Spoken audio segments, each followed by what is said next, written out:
Hello. Hi, everybody. How are you? Thank you for being here. Hello, chat. Hello, Crochetter. Thank you, Sherry, for becoming a member. Thank you. I appreciate that. Hello, my love. Hello, Silva L. It's good to see everybody. Welcome.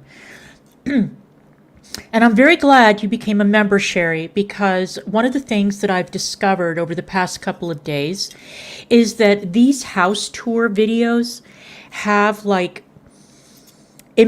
Vicky, have embedded music in them. And so I have gotten copyright claims on a lot of these house tour videos, and I'm not making any money off them. So your membership comes at exactly the right time. Thank you so much. I appreciate that. Doesn't mean I'm going to stop doing house tours, although I think that today and maybe tomorrow are probably going to be the last ones for a while. I'm going to see if I can find some other stuff to talk about, even though I do love these house tours because they're so crazy. But I'm tired of doing live streams and getting them demonetized because these content creators use copyrighted music in their videos. So anyway. Okay, so I've got some housekeeping to take care of before we get started with the house tour portion. So I have some closing thoughts on Kari and It's Just Jill.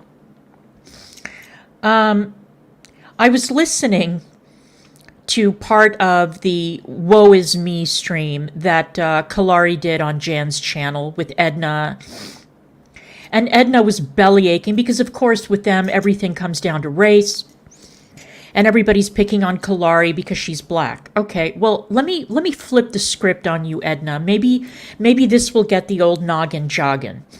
Okay. If Kari is a black woman who is being picked on for her race, which is false, it's not true. Nobody cares what color she is. People care about her scams and her grifts and her lies. And the fact that everybody told her, hi Anna, everybody told her over and over again, hey Cassia, that FFG, Sam, and Yaba were going to kick her to the curb and their communities were going to turn their backs on her, and she didn't listen. And then she got the horns, and then she got all sad about it. All right. Did it ever occur to you, Edna and Jan, that Kari may be a black woman, but she was a black woman who was exploiting very vulnerable brown people by doing that bullshit phony immigration work that she was doing for the Bangladeshi family. And then she lied and said, she intimated that she was trying to raise money for the ACLU. That's not true, Kari. You put your personal PayPal link in that post. You were raising money for yourself, and you said you wanted to continue to do your work. Do you know, by the way, hi, Nietzsche. Hey, Beth. You guys all know my first language is Spanish, okay? First language. It is my native, not my native language, but it was the only language I spoke until I was about 4 years old. So I am qualified to be a translator for people who need help with immigration work.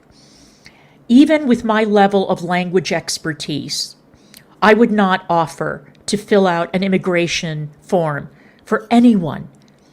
For anyone. I would send them to a lawyer, and if they couldn't afford a lawyer, I would send them to Catholic Relief Services. They have excellent free legal clinics where they can help you with your immigration problems. There are multiple organizations that have language speakers on staff that are qualified to help people who are applying for immigration. And by the way, this is the thing. The people who were in the country who were applying for change of status or applying for visas or whatever, these were people who were doing it the right way. These were not the people who were being smuggled in by coyotes. They weren't jumping the fence. They weren't trying to jump ahead of the line. They were filling out immigration paperwork and submitting it to immigration, and they were doing it the right way. They were honest people who were trying to do the right thing. And we should be applauding that. We shouldn't be throwing a monkey wrench into the machinery. So, Kari, I heard somebody hilariously suggest that you have Spanish skills or language skills. I don't believe you. And you are not fluent enough in any other language to be able to assist people with complicated government paperwork. You're not. So, if you're going to sit there and whine about Kari being a black woman getting dogpiled, then I am going to speak on behalf of all of the immigrants, the hopefuls, many of whom were brown-skinned, who she exploited for money. Okay, is that fair? I think it's very fair. All right. Yeah, exactly. It's a fantastic charity. It's a great charity, and they do a lot of really, really, really good immigration work. And they have clinics in cities all over the place. So they will be able to help you. And you're right, you don't have to be Catholic to get their help. All right, next up,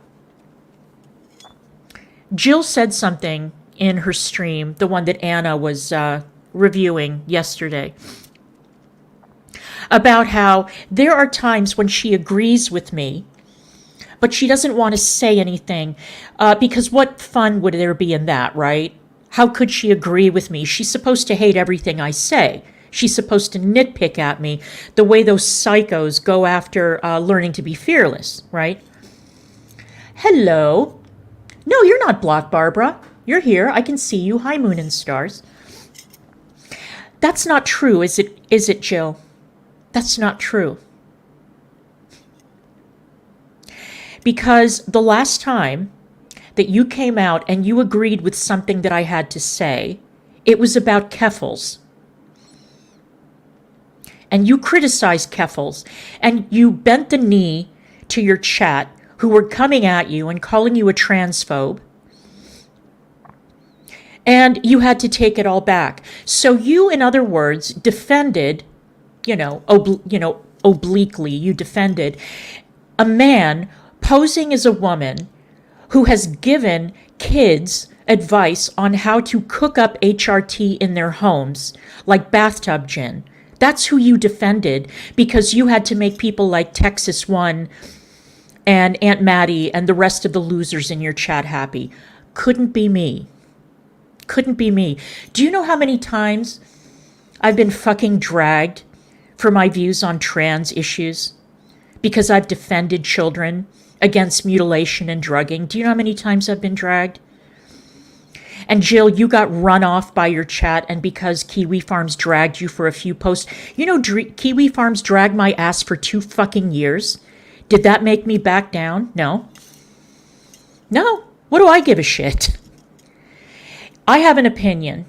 I have political opinions. I state them. If you don't like it, you can criticize me for it. I don't care, but it doesn't mean I'm going to change my mind until I see very compelling evidence to make me do so. But you are a coward, Jill. You are a coward. You would never have the courage to stand up on your channel and say, men cannot become women and vice versa. Children should not be drugged and mutilated. And the doctors who perform these procedures belong in jail. I've been saying that for how long now? 3 years? 4 years? Yeah. With my whole chest. Before it was popular to say it, I've been saying it. And I got dragged for it. And guess what happened? Nothing. Oh, yeah, my work got contacted. Oh, yeah. Emails went to my work. There were complaints that were sent to VOA about my position on biological reality. Did that stop me? No. No, it didn't. Because right is right and wrong is wrong. The end.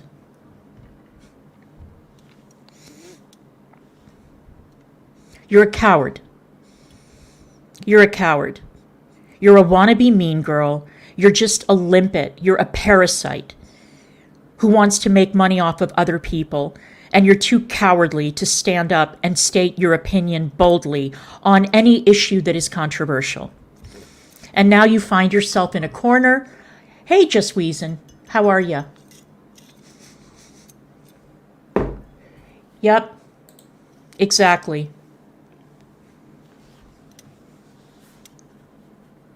Exactly. Who has dragged Hassan Piker? You're looking at her. Hassan Piker, who is a rape apologist. Hassan Piker, whose attitude towards the rapes that took place on October 7th, they seem to change. One is, well, they didn't happen. And the other is, well, if they did happen, you know, when you're in the middle of a revolution, it's like an omelet. To make an omelet, sometimes you have to break a few eggs. Hassan Piker, who was justifying college rape, date rape, by saying, well, if these rich girls on these college campuses get assaulted, oh, fucking well, they had it coming. He said that.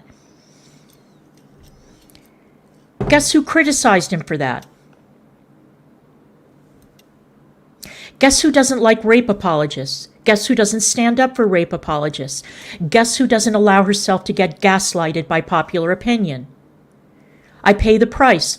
I don't care. Because right is right and wrong is wrong. And did you see who's come out against Hassan? Congressman Richie Torres, my personal hero, is now tweeting about Hassan and what a scumbag he is. Richie Torres, I love you. If you and John Fetterman could get together and run on a ticket, I would vote for you 1,000 times. I would commit voter fraud.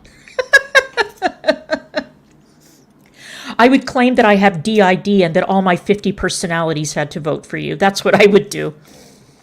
Hi, Heidi.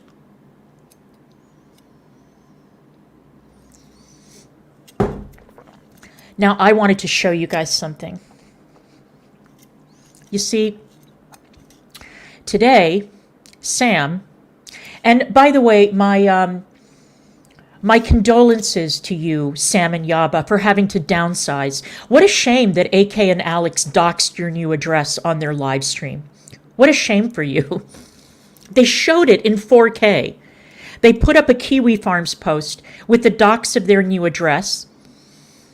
And they didn't edit out the address. You idiot, AK. What is wrong with you? You're so stupid. Oh, that poor family having to downsize from the McMansion. What a shame that you had to leave New Albany and move to a much, much smaller house. What a shame. So now Sam can't have her delusions of grandeur. She can't do her hyacinth bucket act. Or, I'm sorry, her hyacinth bouquet act anymore. The lady of the manor. She's as delusional as Hyacinth Bucket. And no, Sam, I'm not going to reveal who Hyacinth Bucket is, you lazy, uncultured swine. Go look it up yourself.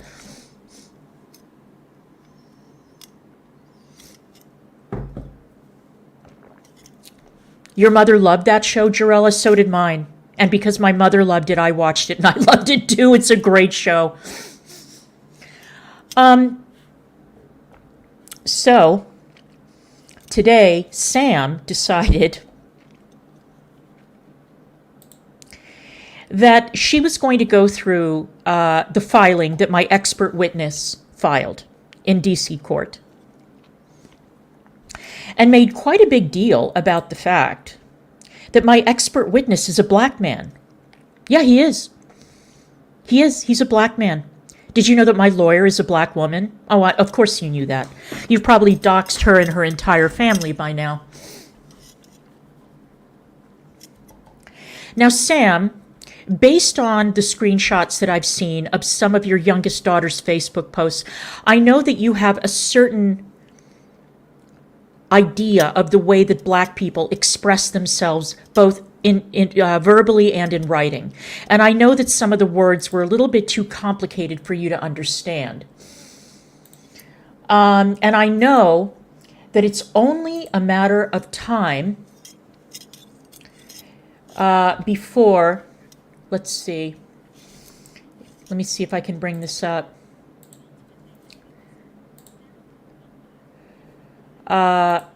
I know that it's only a matter of time before you refer to my lawyer as this.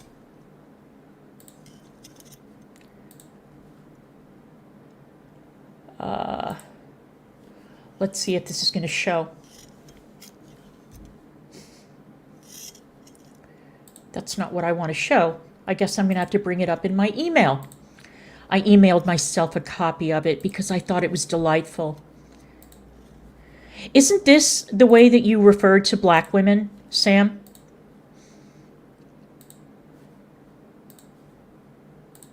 Isn't this what you call black women?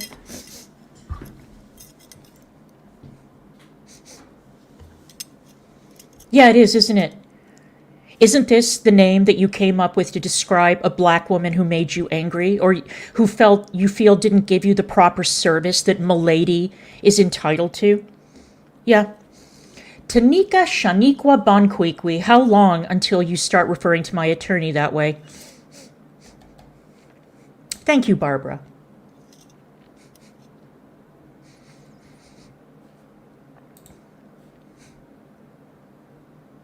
It was a beautiful filing, wasn't it, Sam? Now, I know you didn't understand half the words in it, and you stumbled over it. And you made a big deal about my expert witness's level of expertise. Why? Because he's a black man?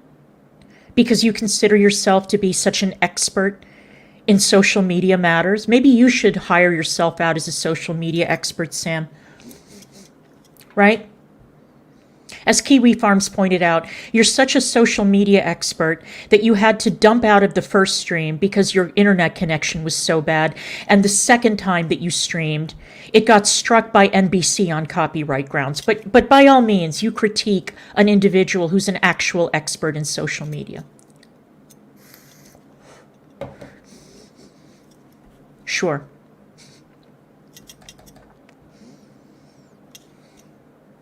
But Sam has a very particular idea of the way that black people are supposed to speak and the way they're supposed to write.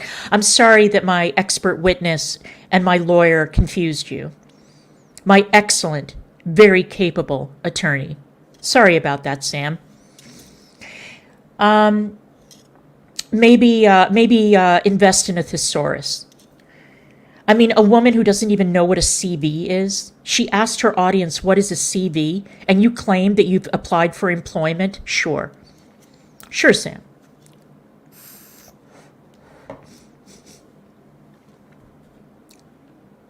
No, I wouldn't understand, Weezen. I wouldn't.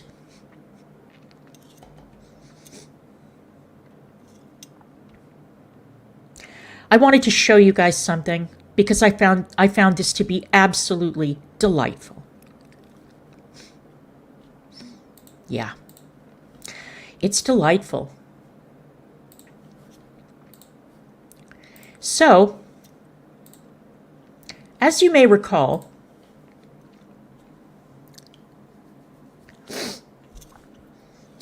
the pedo that Yaba was involved with for 16 years, dropped dead in September of last year, the end of September.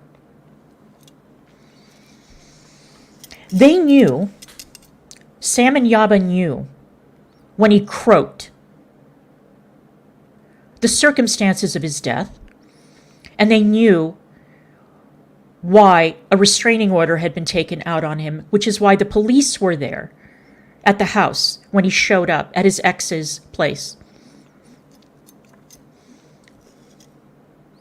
Now, they were under no obligation to share all that information with people. They weren't.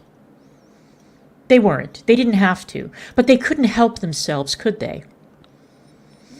Now, I was extremely critical last year of the people who donated to Yaba after that pedophile dropped dead. I was very critical, and I was critical of the people who started that fundraising on behalf of the family. First of all, they had plenty of money. They didn't need anybody else's money. And second of all, of course, I didn't know that the man was a child molester, but I did know that the guy was a meth head and a career criminal. And I, for one, did not like the way that Yaba was trying to play it for sympathy. Now, Yaba is someone who has always said, oh, I've never asked my audience for money. You know what, Yaba? You're not smart enough to play this game. You're not smart enough to play this game with me, especially. You think I don't know what you do? You think I don't know that you send out messages that people read between the lines and they open up their wallets to help. You don't have to ask anyone for money. All you have to do is tug at people's heartstrings, and stupidly, they give you money. Money that you don't deserve. You don't deserve it. You don't deserve a dime of it. Hey, Kaz.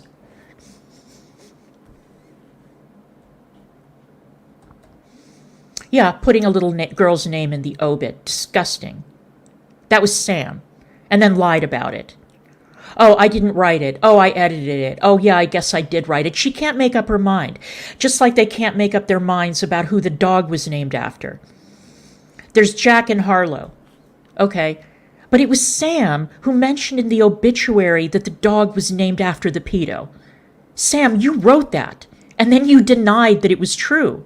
But you wrote that. Those were your words. And only your idiot audience is stupid enough to continue believing your lies. Well, this is what Yaba did after the pedo dropped dead. Yaba tweeted out the following.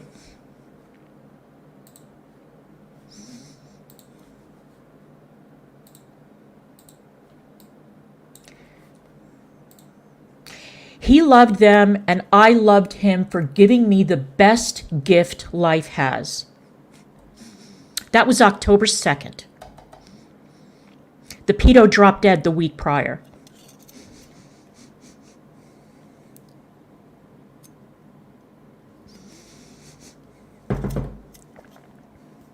So no, Yaba, you didn't have to ask anyone for money. All you had to do was post this tweet. And before anyone comes for me, oh, Yaba's kids. It's not my fucking tweet. I didn't go digging for these pictures. Yaba posts pictures of her kids online all the time. She posts pictures of the kids. She posts pictures of them in their school uniforms. She drags and humiliates the middle son for some reason.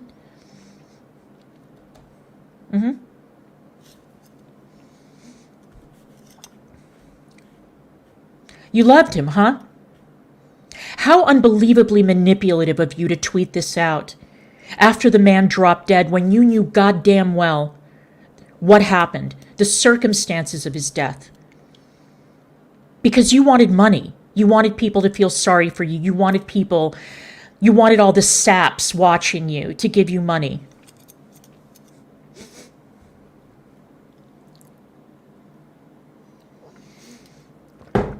See, sometimes you don't have to come out directly and start a GoFundMe or demand money from people. All you have to do is tweet out something like this. And it tugs at people's heartstrings. Oh my God, a struggling couple. And the kid's father is dead. Good. I'm glad he's dead. I'm glad. And don't tell me that you tweeted this out for your kids. This conversation could have been conducted privately. It did not have to be done publicly. You didn't have to share. You don't have to share every thought that comes into your brain on the fucking internet, Yaba.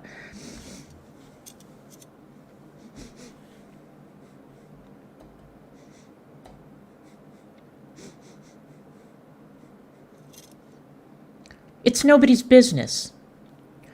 But yeah, you loved him, right? You loved him.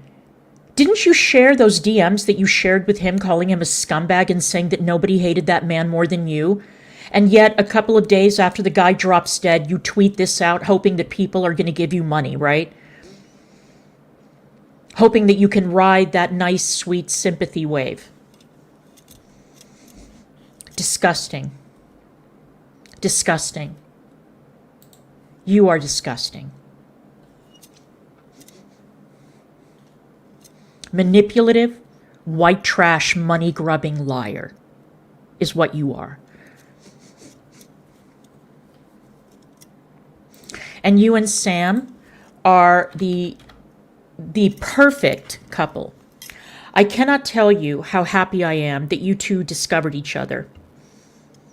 Hang on, I have to look something up. I should have done this before I started streaming, but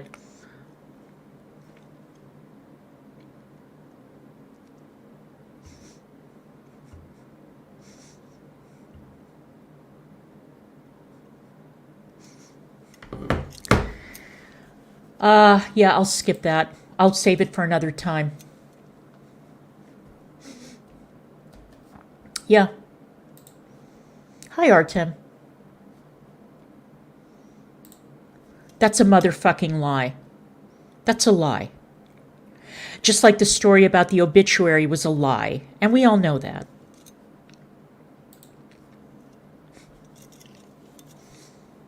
We all know that.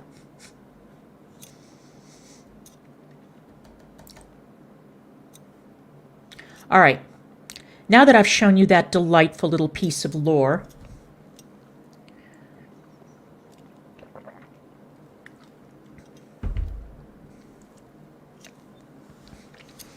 we'll move on to this insanity, okay? I gave you guys a brief preview yesterday of this tour. Let me get my earbuds.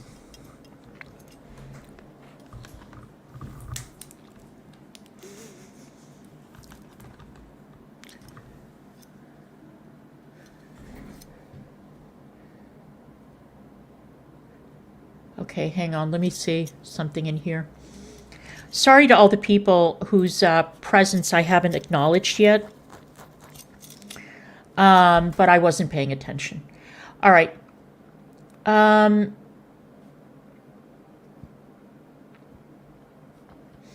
and I guess that Monty went out and he doxed Hannibal. You know, that Hannibal, whatever the fuck his name is, the guy who does those long, boring panels with a bunch of cows. Yeah, he doxed Hannibal. Look, I don't know what the beef is between Monty, Yo Mama, Hannibal, and Gentleman Pioneer, and I really don't give a shit. Thank you, Kaz. Yeah, Hurl World doxed Hannibal, and she handed the docs over to Monty. Okay. I've always found Hannibal to be a snooze fest. I don't understand why anybody watches him. I think he's ridiculous. And he has actual cows on his panel, so why the hell would I watch that? And they go on for hours, apparently. But yeah, so that's a thing that happened, in case anybody cares. All right. All right, so we are about to get an eyeful.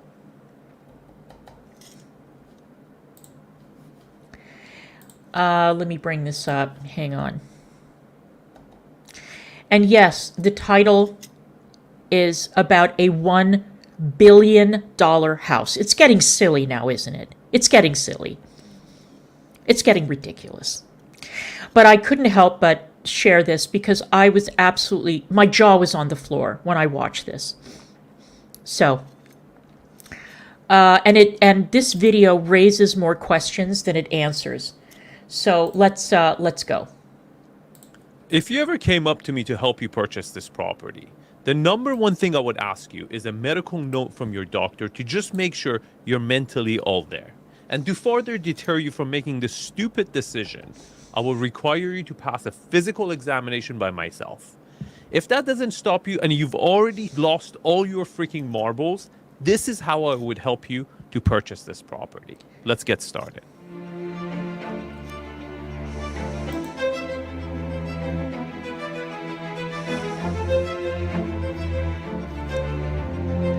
Welcome to Chateau du Champ de Bataille.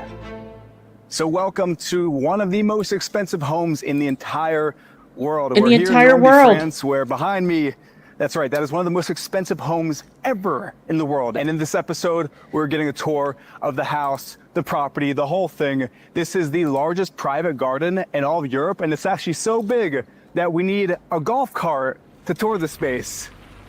Bonjour. Bonjour, Eric. This is Zachary with Barnes International, and he will be touring us around the grounds. Bonjour à tous. Welcome, everyone. All right. Let's roll. Let's go. So the estate encompasses over 300 acres of land, consisting of 6 main structures on the property that we'll be touring. The grotto and the Indian palace. The Indian palace. Okay, let's stop it right there. So if you're planning to purchase this property, you should know what is the best use of this land. When we go outside condos, single family homes, or even mansions, properties of this magnitude with this much land, they have a best use. There is something you can do with this property that would actually be the best use of space. They call it best use. And for this property, for you to at least maybe recuperate some of your investment in purchasing it, and to make sure you at least can pay the maintenance cost for the property, I'm going to propose a few options for you. And the first one is the most pragmatic one. It's not going to be popular in the comments, but I'm not here to be your friend. I'm here to make sure you don't lose a lot of money purchasing property. I'm Arvin Haddad. I'm the How to Buy a Mansion guy. I've critiqued over 1,000 mansions. It's what I do. Now, for this property, the most pragmatic option is subdividing this land. You have Okay, wait. 300 acres. You can take half of that. You can keep the palaces, but some of these gardens that are not significant, you could subdivide them to acre lots, create a short list of architects and sell the lots and recuperate some of your money. No, you can't. You can't do that. This is a historic property. Okay, it's on a historic registry in France. The property is based in Normandy. You cannot subdivide the land on this property. Now, I thought that Angelina Jolie and Brad Pitt were crazy when they bought that chateau in France. It's a vineyard, and it's got 1,200 acres. But again, it's a vineyard. I thought they were nuts when they bought that chateau. It's enormous. It needed an enormous amount of renovation. It was very, very old, and I thought, what is the actual point? And of course, that property has been a point of contention and continues to be in their divorce, because apparently they had an agreement that one party couldn't sell their half without consulting with the other, and Angelina Jolie sold her half. And I thought it was crazy for them to buy that pile of bricks, that it was absolute madness. But this thing, no. And you can't subdivide it. You can't. I don't think the government would permit it. That is a very American suggestion, but no. Lower your maintenance costs on the garden part to at least be able to maintain a property, because I can tell you, this is going to be astronomical to carry. And now there's France and, their wealth tax that they tax you every year a percentage of your net worth. I don't know how that's going to play out. I don't think you're going to move to Normandy, France. It's beautiful. I've been to Carnac. But, I don't think you would buy this for your primary residence. Of course not. More not. like a showpiece trophy property to park your money in case the Fed comes after you. You preserve the wealth. Got the main chateau and the gardens, then the Greek theater and the greenhouse. We're actually staying overnight here at the chateau, but more on that later. Now, before we immerse ourselves into this world of unfathomable wealth and reveal the price tag of this listing, we need to understand the history. Chateau de Champ de Bataille, or the Battlefield Castle, was built in 1652 by royal architect Louis Laveau, who designed Versailles. And that architect ended up getting dragged to court because he built a college that was part of the Sorbonne. And the king's finance minister accused him of embezzling money, and he died penniless. But this is a beautiful example of incredible Baroque architecture, and also, I'm not a fan of Baroque anything, except for music. I love music from the Baroque period. I don't like the furniture, the painting style. It's too fussy for me. It's too much. But you can tell that it's the same architect that designed Versailles. Apparently, this was a test run before he ended up designing Versailles, but there are a lot of similarities, especially when it comes to the house and the planning of the gardens. Takes his place in the history books for designing the Palace of Versailles, where the royal French family lived a mere 20 years after this. This chateau is actually the prototype inspiration for Versailles. Famous French gardener André Lenotre, who created the gardens of Versailles, also designed the gardens here at this chateau. And this is one of the things that I noticed when I was at Versailles. I do not like Baroque gardens. I don't like the whole Baroque philosophy of nature, which is that in order to show, as a show of power and influence, you have to control nature very, very tightly, which is why they were so fond of these topiaries and these hedgerows and this precise geometric pattern in the landscaping. It was something I didn't like about Versailles. The Versailles gardens are very, very cold. They're very cold. They're very like off-putting. And also, I was telling, I have been to the Biltmore Estate, Sherry. Yes, I have. I was telling Crochetter that I guess it's a combination of fear and repulsion of topiaries started when I read The Shining, because that scene of the topiary animals in the garden coming to life was one of the most frightening things that Stephen King has ever written, and that was before I ever saw the movie. I don't think that it's ever been depicted properly in any drama. The writing, Stephen King's writing and his description of those topiary animals was terrifying. And so I think that I developed a dislike of topiaries from that moment on. So this is a piece of living history. Now, during the French Revolution, the chateau was stormed and the furniture was sold throughout France. The home then passed through various owners over the years, even serving as a field hospital during World War II. Just like Brideshead. That's what happened to Brideshead in Brideshead Revisited. Same thing, it became a field hospital. Then in 1992, the current owner, Jacques Garcia, world-famous French... This Jacques Garcia guy, you got to understand that he is out of his mind by the end of this video. He is. He's out there.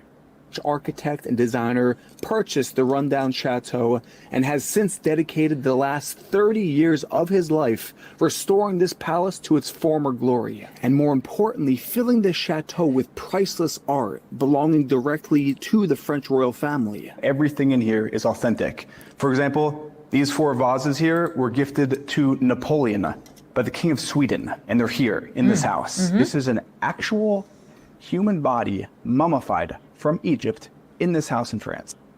Dude, that's a human being. What the hell are you doing? What is this? Like for Halloween, you got to bring him into the front yard and, you know, show it off? That's disrespectful.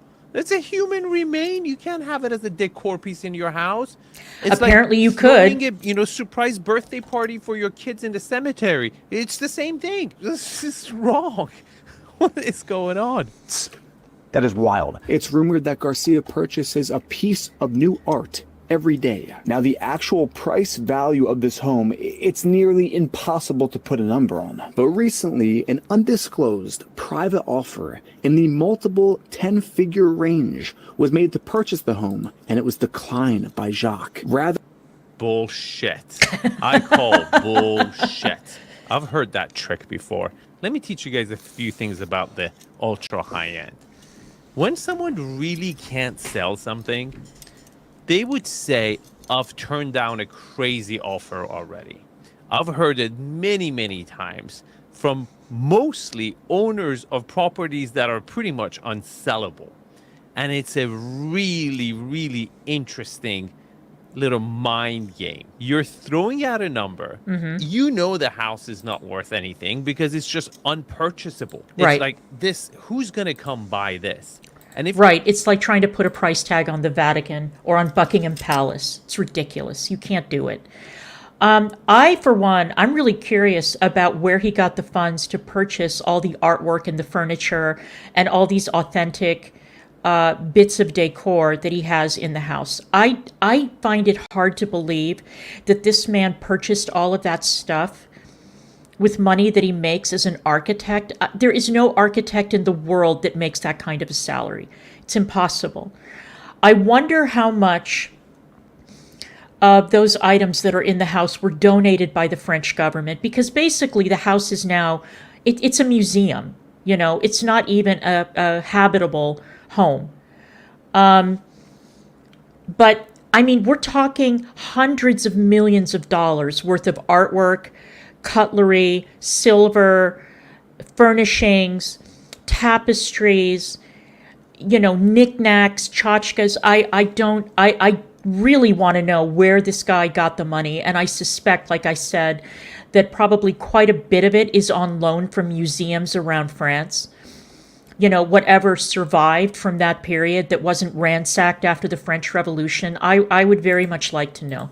you're crazy enough to think that you want to buy this, the first thing you should know that you're the only person who actually is thinking about buying this, and there's no one else bidding. Okay, so by throwing that 10-digit, 1 billion to 9 billion, whatever this number could be, you're really setting up the price. And then now you have to come convince me that I should sell it for $1.1 billion because I've already turned down 1 billion.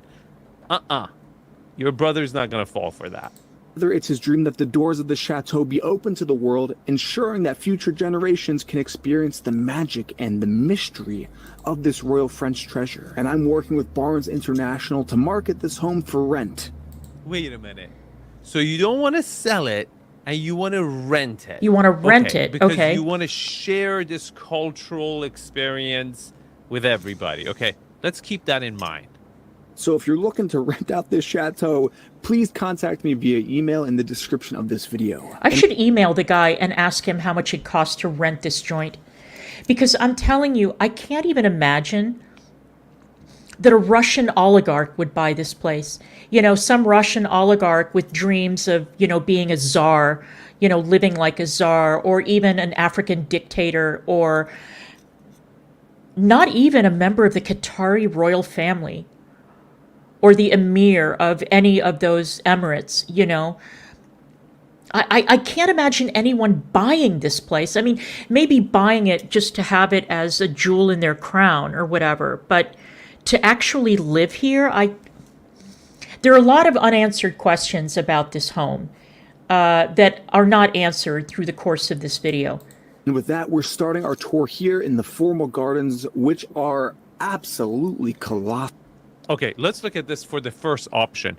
Look, you could keep the Indian palace. You can keep this part.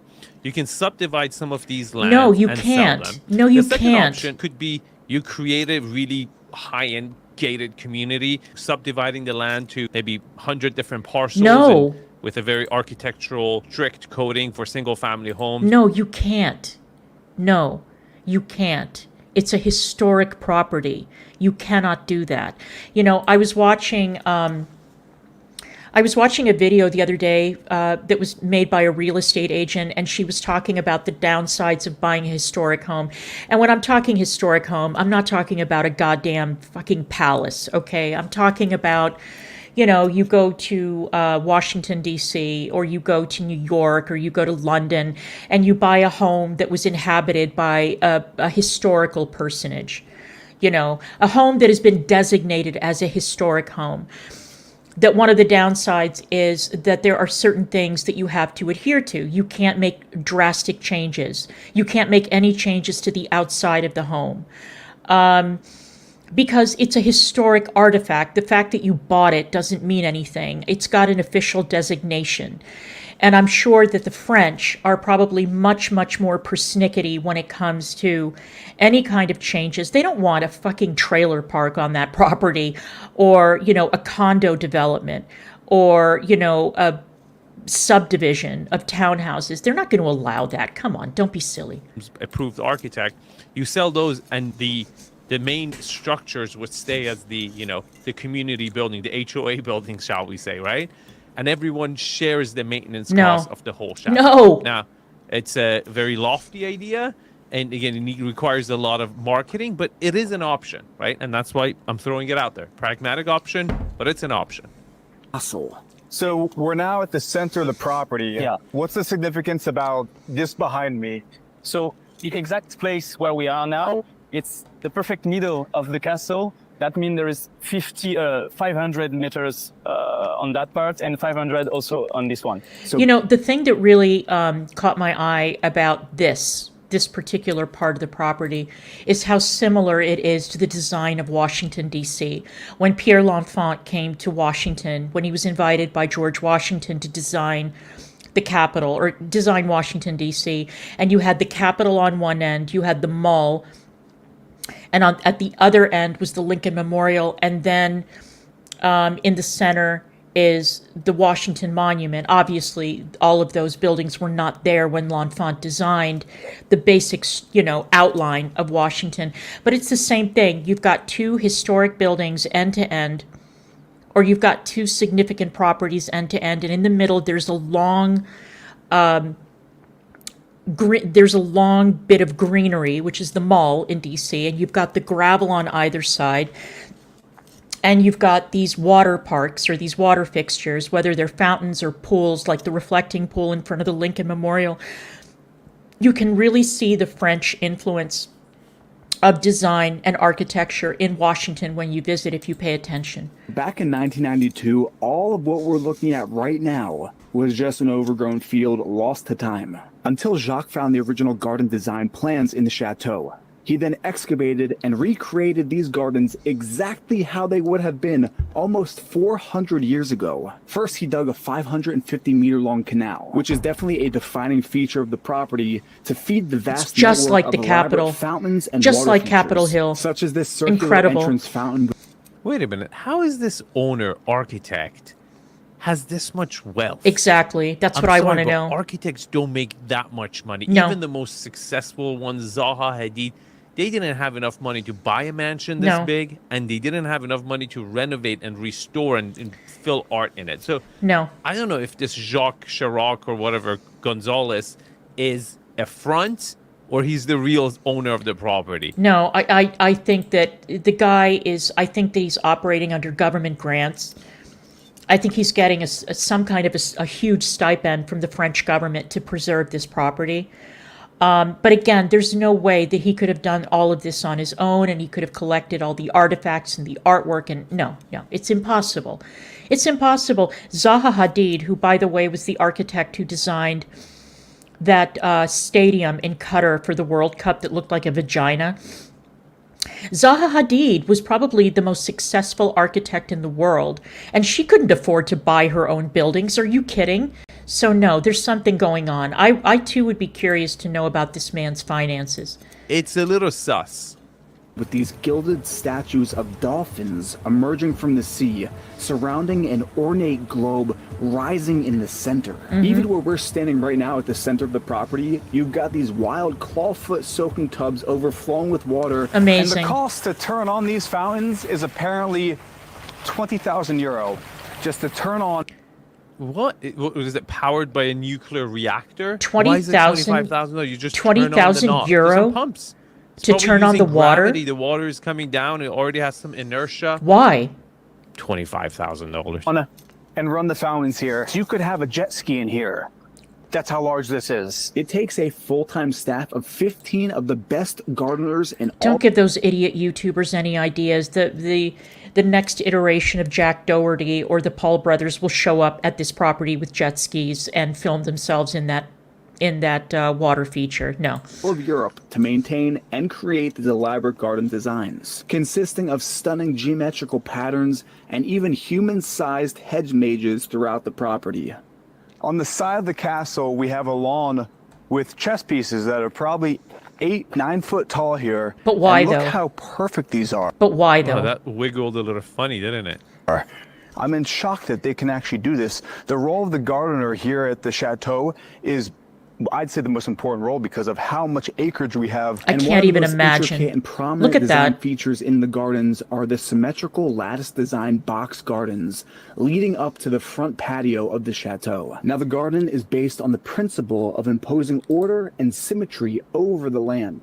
And back in the 17th century, the number one way a king could show his flex and his power over Right. the land was symmetry, controlling nature. So if you notice, all the hedges are squares, because you don't find a square like that in nature. And I think that is just fascinating that they had the ability to do that way back then, and that it's been preserved today with this.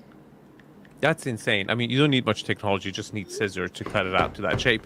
But that's pretty egomaniac. Like, I want to control nature. Yeah. What do the billionaires do nowadays when they want to show their power? They just buy, New York Times or Wall Street Journal. Or They just Twitter. buy, Twitter. That's what Oh, they do. But okay, back there you then, go. They just had to force the nature to obey their will. It's kind of mind-boggling. Yeah, but that's very typical of these Baroque gardens. Go to Versailles. It's exactly the same thing. I also noticed the hedges are cut in the shape of a wave, which are at least 30 feet high. I think the biggest thing I want to drive ridiculous. home is the scale of this place and how you really need a person walking through the gardens to show the whole 45 acres. Wow. It's ridiculous. Huge. wait a minute. 45 hectares Acres. is not okay. Each hectare is 2.47 acres. So he first said 300 acres, which would be 121 hectares. Now he's saying 45 hectares. What the hell? Which one is it, Eric? I don't know. With the 45 hectares, that's like, what, times 2.5 is like 120 acres. That's a big difference. My whole option A could go out of the window. He might not have enough land to subdivide. Like this is, I've never seen a house like this. I Ever. have. There's also a theater here. Inspired by a What do you mean you've never seen a house like that? They're all over Europe. There are all those castles all over Europe. You can find places like this, certainly all over France. You can find them in Vienna. You can find them all over the place. They're not uncommon, and they're very typical of that period. Greek temple because during the 17th century in Europe, the archaeologists, they just discovered all the Greek temple and everything, so that they were trying to reproduce it in all the biggest home, like this castle, for example. Wait a minute. You have to sit on the bush? Yeah, you do. Those are like bushes. You can't sit down, so it's not really practical. It's just for looking out. You can't really have a show. There is an Indian temple, Indian palace. An palais in Indian French. palace. Now, this is unusual. This is something you won't find anywhere else. This is something you won't find anywhere else on any of these grounds, as far as I know. This is entirely unique. But the house is not unique, and the gardens are not unique, but this is.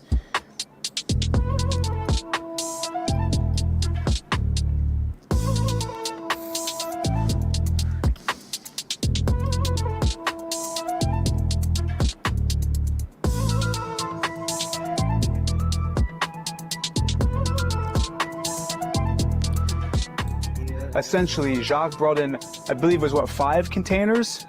600. 600 containers Yeah. of actual materials from India to build this palace. In 1992. Okay, so this is where I'm beginning to get a little bit lost, okay? It's one thing if you want to preserve the castle. It's one thing if you go to the French government and say, I would like to preserve this chateau, and you can probably get some kind of an allowance, a stipend, a grant, or several grants, and loans from museums or from other castles or houses, whatever. But this is something different. This was something that he undertook on his own, and this is what I want to know. Where the fuck did the guy come up with the money to build this? I mean, it's not exactly the Taj Mahal, but it is very, very elaborate, and obviously no expense was spared. 1992. Apparently he has parties where he brings in elephants, lions, tigers, and bears. And the only way to go from here to the Indian Palais is this boat. I mean, you could walk around, but we're gonna take the boat.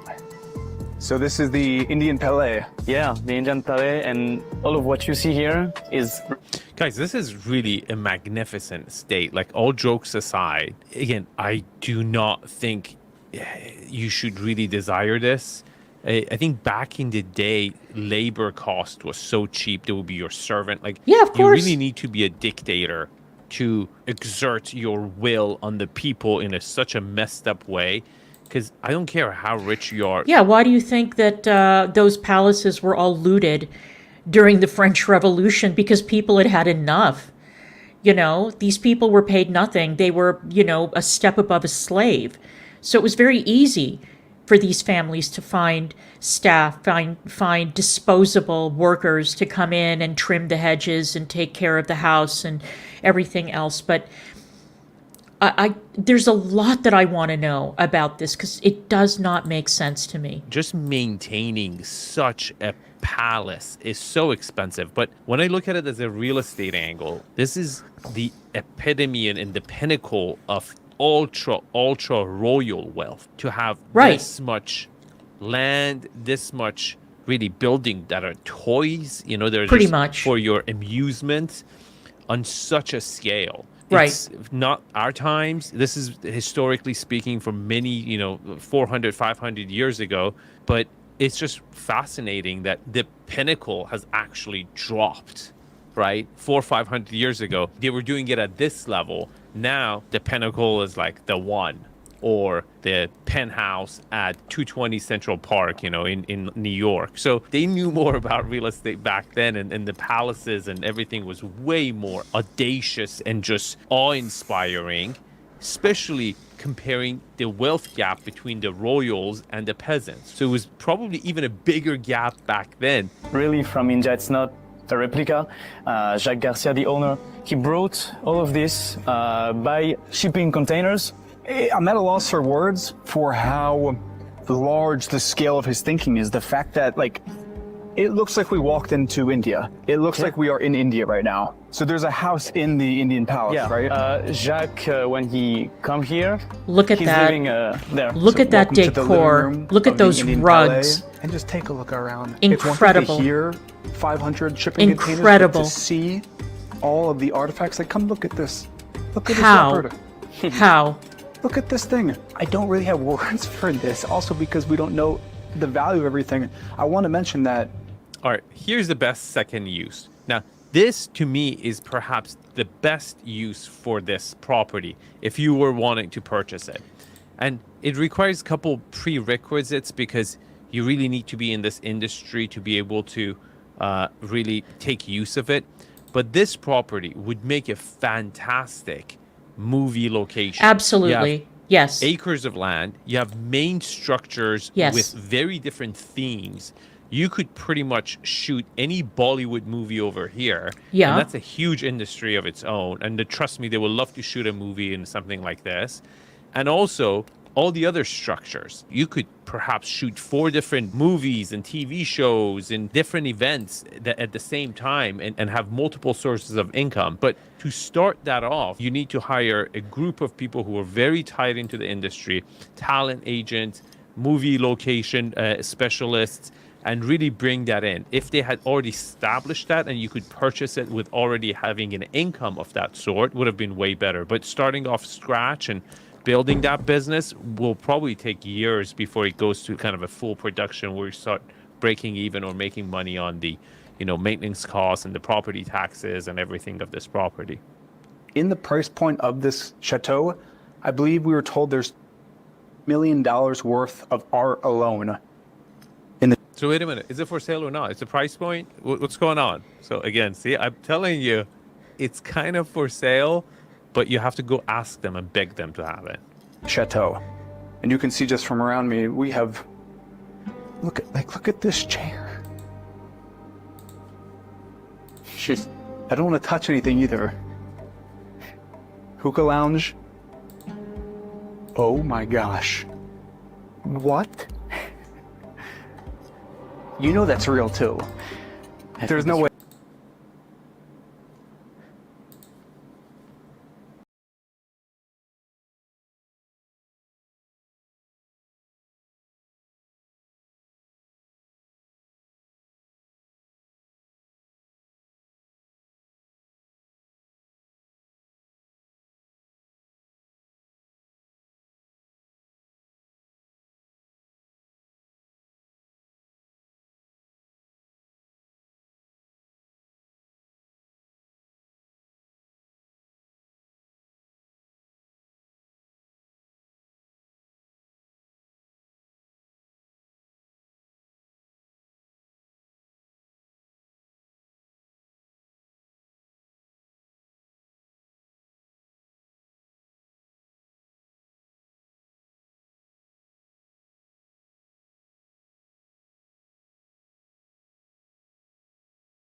Hello?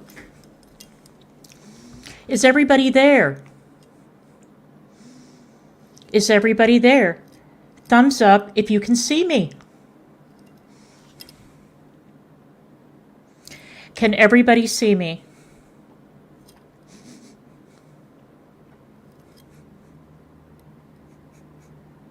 Is this what we're going to do now? Is this what we're going to do now? Got it. I see.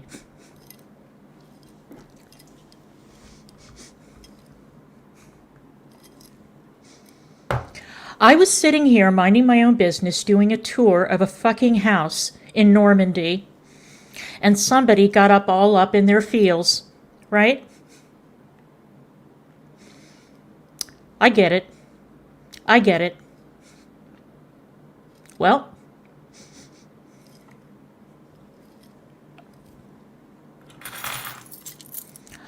I know how this works.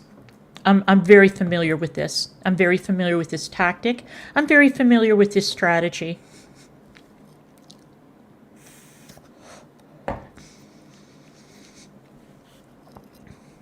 You don't like me telling the truth, do you? You don't like it. You don't like it when I show what you people yourselves have said. You don't like it when I show what you yourselves have tweeted. You don't like it when I remind you of who you are, do you?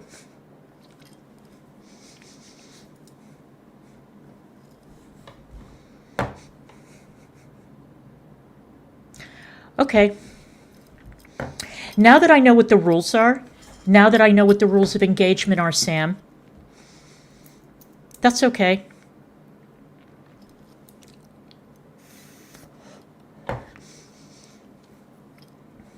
I want to remind you of something, Sam.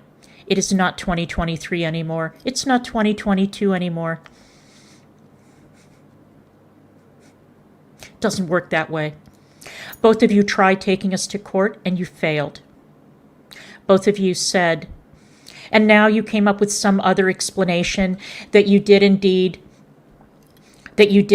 file a police report on that bricks to the head phone call, but the police dropped the case because they couldn't get in touch with Zoom. Are you kidding? You think people believe that?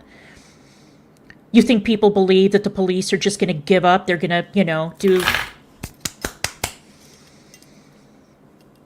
When somebody's been threatened with physical violence because they can't reach the person that they're trying to get a hold of? Sure, Sam. Show the police report, Sam. Show the police report. I want to see it.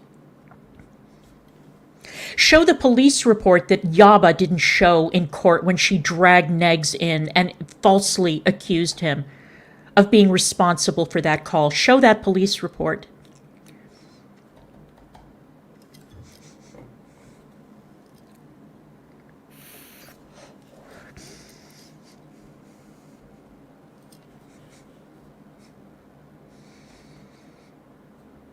Remember when you dragged me to court under false pretenses? Remember that, Sam? I remember.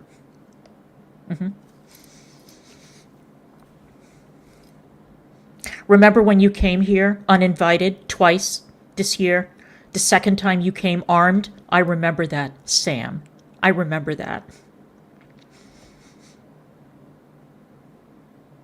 And yet again, you accused me falsely with no fucking evidence of committing a federal crime, didn't you, Sam?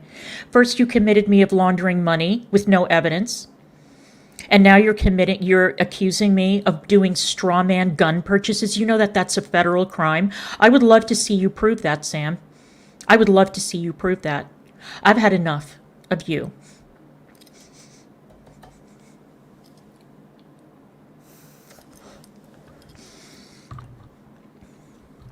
You have tried everything in your power to drive Negs crazy. You have tried everything in your power to break us up, to break up our family, to interfere with our business, to interfere with our ability to make money. And now you want to start a strike war with me? I strongly advise you, Sam, to private every single minute of your content starting right now. You want to talk about policy violations on YouTube? Woo! We have got a boatload to choose from. Falsely accusing people of committing federal crimes. All the false accusations that you've made. Stalking, harassment, doxing.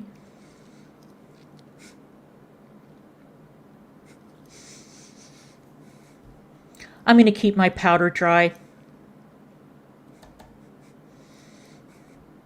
Scamantha.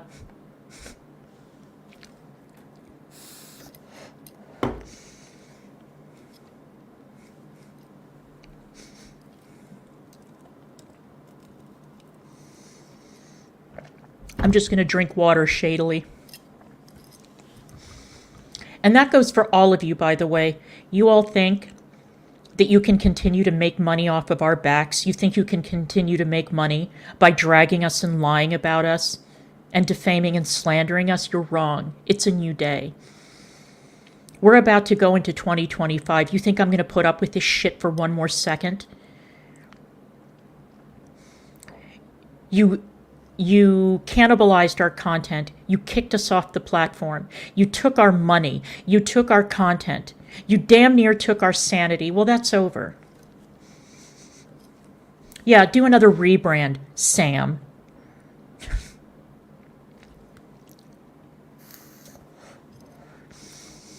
What time is it? 3:08? Okay. I'm going to do something super tacky. Let's see, where is it? I'm going to throw up my Cash App.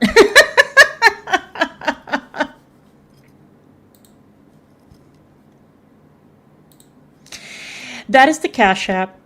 I've got my Cash App. I've got my PayPal. So if you want to help support the channel and you want to help support people who tell the truth, who don't lie, who don't stalk people, who don't try to break up families, who don't call people's mothers in nursing homes, who don't dox their customers, who don't lie constantly and cheat and steal, then by all means, feel free. Operators are standing by.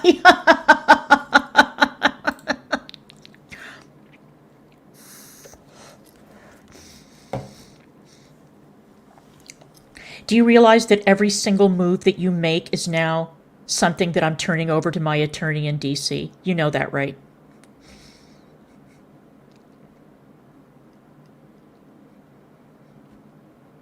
So if you think that you are going to start harassing, stalking, or going after anybody on my legal team, you've got another thing coming. She doesn't play games, Sam. She's not a pussy. She doesn't stand by and allow herself to be harassed or anybody on staff. So I'm just warning you.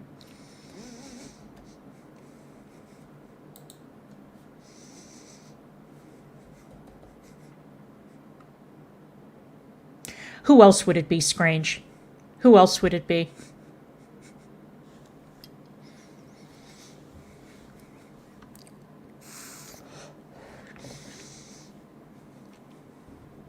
And Scrange, by the way, don't come in here playing games with me, okay? I'm fully aware of what you do when you're not here.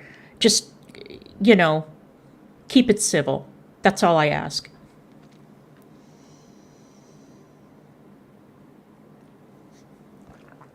How many times, Scrange, have you gone into Sam's chat and asked her to provide proof of any of the claims that she's made? Probably none. That is just my guess.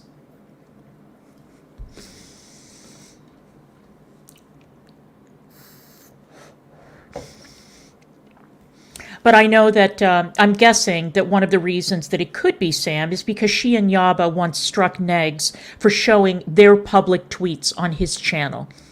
They gave him a privacy strike for that, for showing their public tweets on his channel. So, okay. Got it. Okay, I have to push off to my next assignment. I've got somewhere that I need to be.